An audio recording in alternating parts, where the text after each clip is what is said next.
Artis Sekaligus Politikus Marissa Haque meninggal dunia.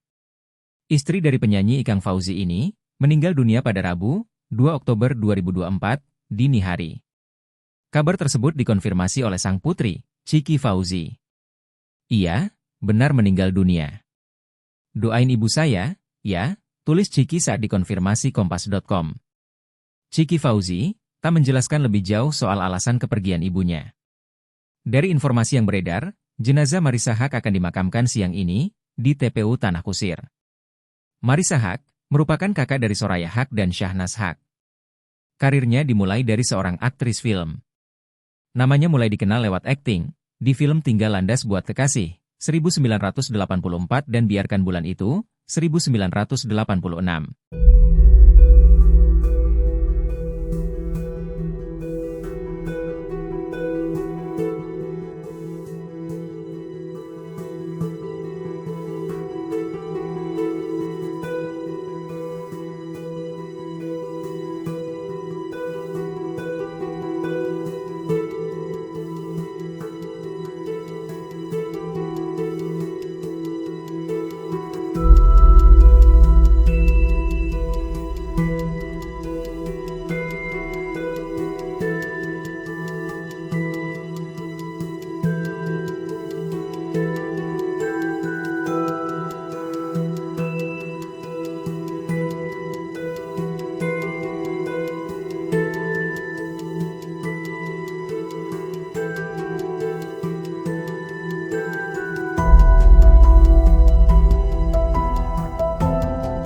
Download Tribun X sekarang, menghadirkan lokal menjadi Indonesia.